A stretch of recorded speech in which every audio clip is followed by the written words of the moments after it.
A princípio eu encontrei a dificuldade dentro da família, porque meu pai dizia assim, que ele não ia se opor, mas que eu não ia durar uma semana no convento, porque eu era apaixonada por música sertaneja.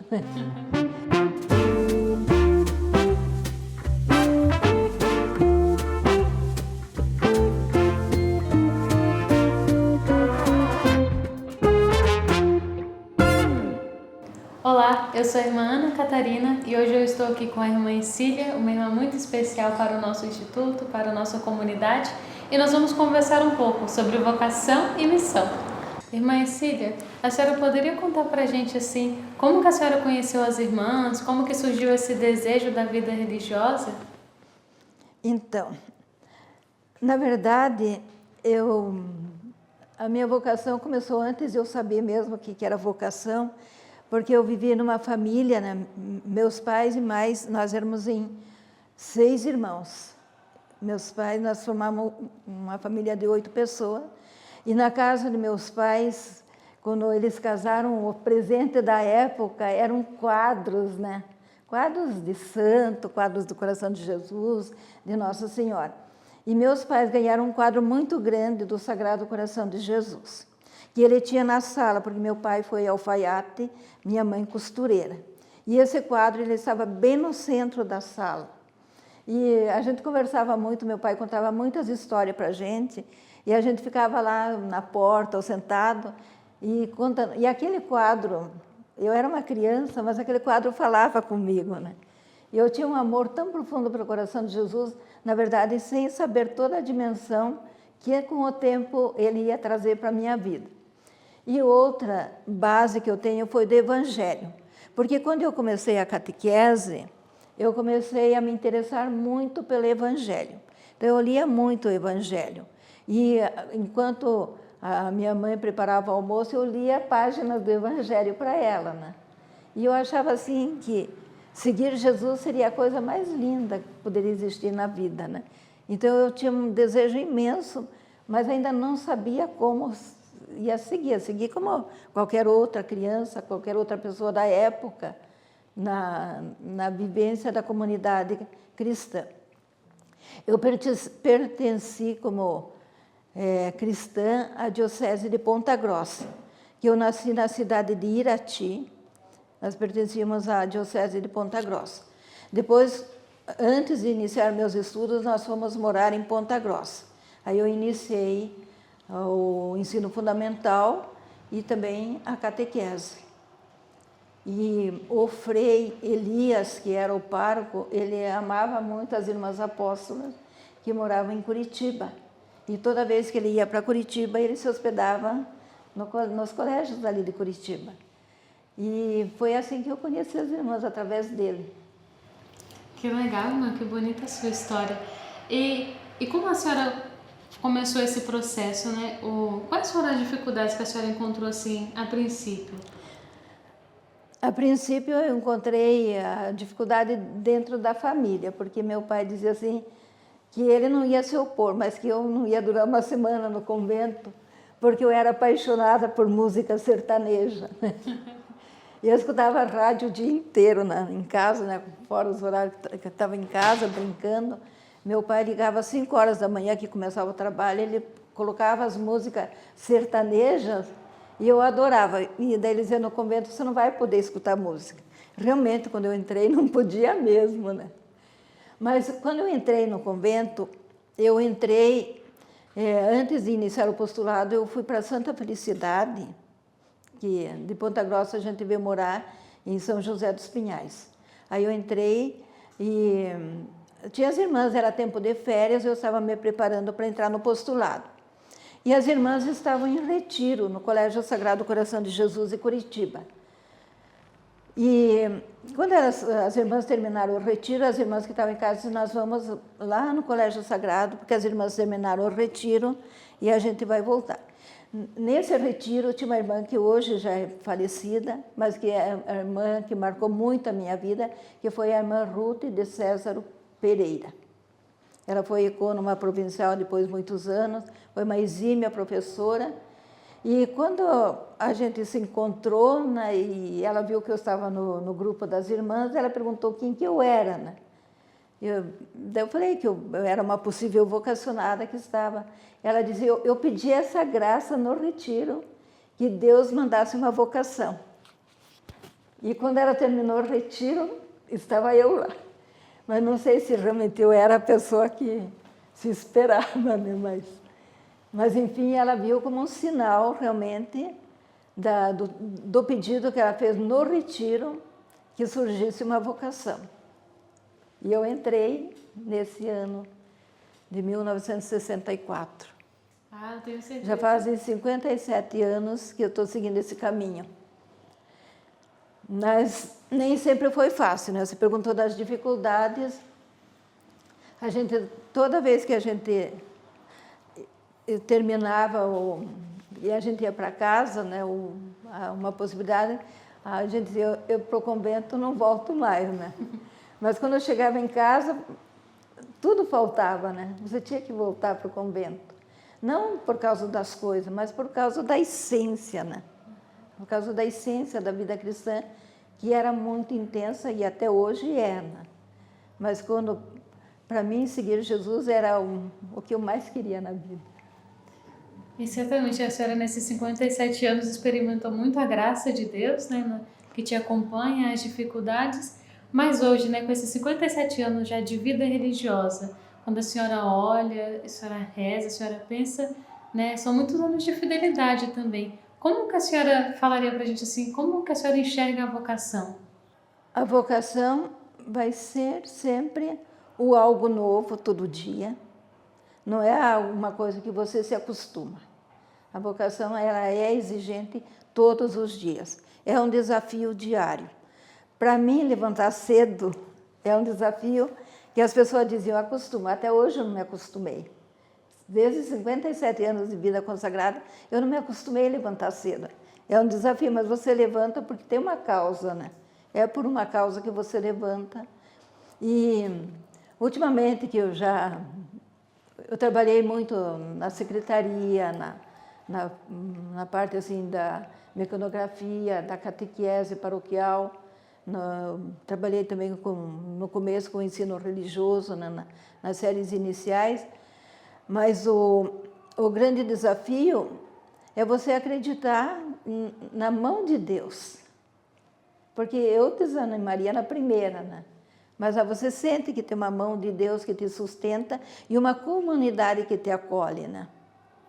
Então, viver a vida consagrada não é algo fácil, é graça. Vocação é graça e missão. A missão, quando você não é só trabalhar. Eu vejo assim, eu levei comunhão para os doentes muito tempo. E as pessoas se sentiam angustiadas por não fazer mais nada. Eu dizia, não. Até o fim, a nossa vocação, a nossa missão é sermos intercessores. Nós rezamos por aqueles que estão na luta, aqueles que estão iniciando uma missão de igreja, desafios no mundo, dificuldades na família. Nós somos intercessores, então nós rezamos por eles, né? E ano passado eu vim para a Nova Esperança.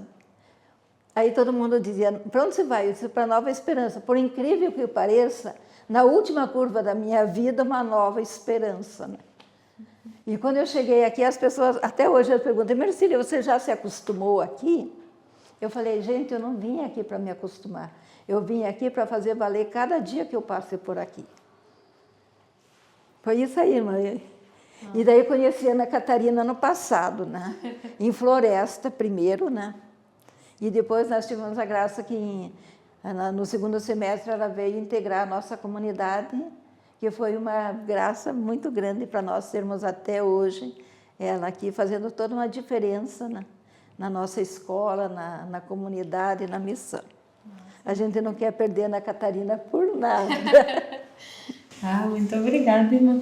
Irmã, como a senhora disse, a senhora já viveu muito tempo, né, assim, de missão, de vida, de todas as missões que a senhora já viveu, que a senhora já fez. Qual delas, assim, a senhora gostaria de destacar para nós? Eu não tenho, assim, para dizer especificamente, porque todas foram singulares para mim, todas.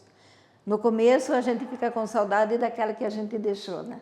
Como hoje eu tenho muita saudade de Bento Gonçalves, né? Porque marcou 21 anos de Bento Gonçalves. Caso raro que alguém fique tanto tempo numa comunidade.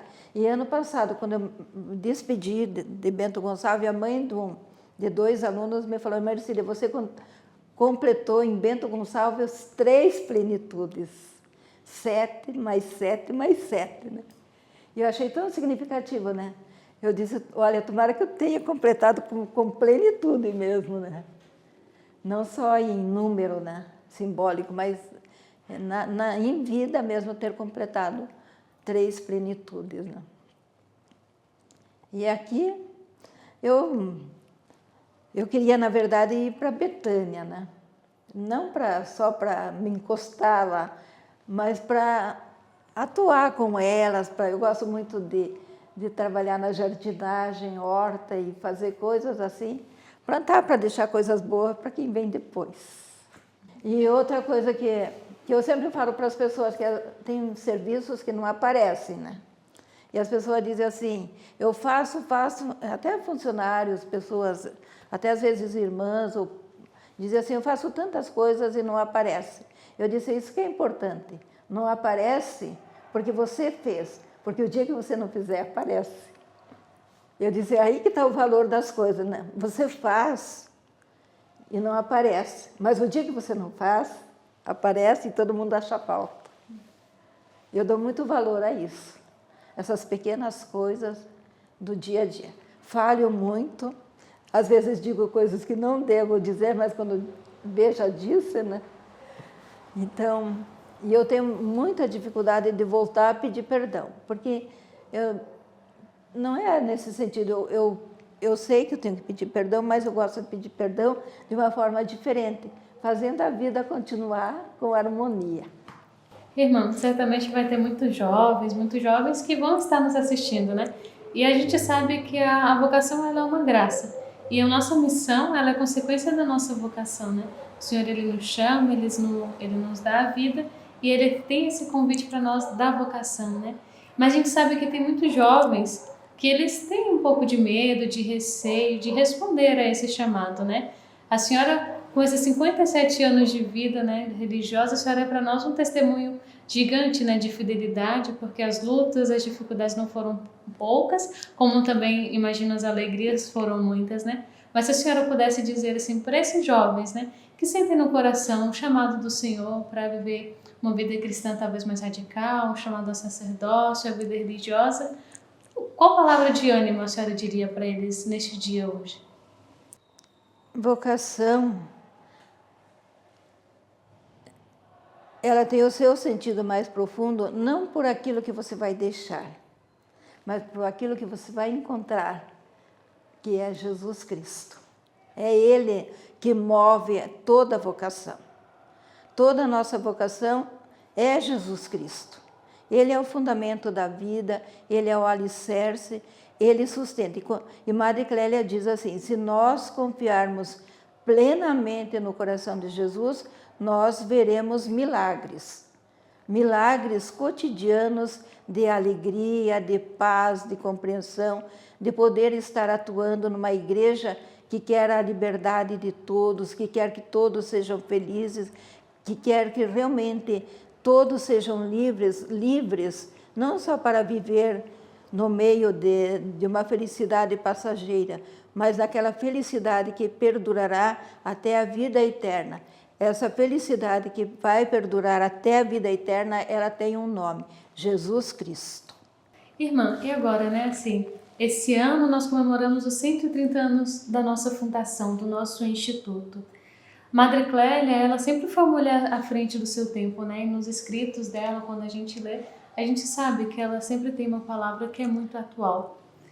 Qual mensagem de Madre Clélia a senhora acha que, nesses 130 anos, a senhora gostaria que fosse ressaltada, né? O que a senhora acha da vida de Madre Clélia? Aquilo que a senhora gostaria que para a senhora é mais tocante? Eu admirei muito Madre Clélia e admiro até hoje. Ela via em cada pessoa uma esperança.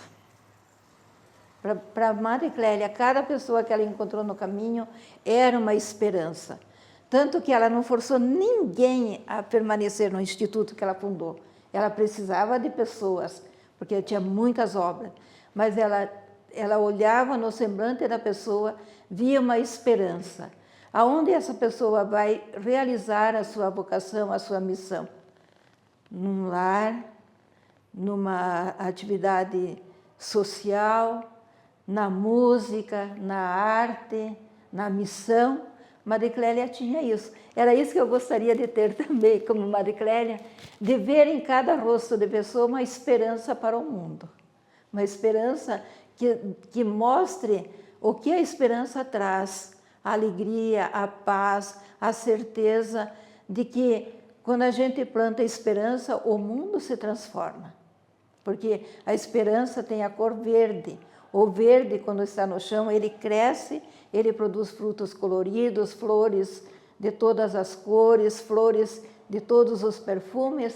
É assim, quando a gente planta a esperança, que a Maria Clélia plantou no coração das pessoas e viu no semblante de cada pessoa, se transformou no instituto que quer acolher todo tipo de pessoas, todas as pessoas, para que as cores, os sabores e os perfumes, eles possam estar espargindo no mundo inteiro.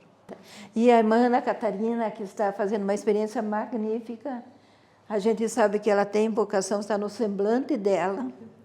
Ela faz tudo com alegria, com coragem, com convicção. É como aquele discípulo, né, que a Bíblia fala, né, com o ouvido atento para ser guiado pela verdade maior. E é uma bênção. E cada pessoa que desejar, as portas estão abertas, a gente acolhe todos e a todos a gente deseja a felicidade maior, a plena felicidade. Nossa, muito obrigada, irmã Cília, pelas lindas palavras, né? Nos trouxe esse sentido tão profundo da vocação, da vida religiosa, primeiro com seu próprio testemunho. Nós agradecemos também, né, em nome de todo o Instituto, nesses 130 anos, esses 57 anos da vida da senhora, que a senhora doou ao nosso Instituto, né? Certamente tudo que nós somos hoje também é fruto dos seus sacrifícios, da sua doação. Para você continuar acompanhando mais histórias bonitas, mais testemunhos, mais reflexões tão profundas como essa, se inscreva no nosso canal, curte esse vídeo, compartilhe com aquele seu amigo que você sabe que também está aí pensando na vocação e nos ajude a continuar aqui espalhando histórias tão belas como a da irmã Cília, que tem tanto para nos ensinar.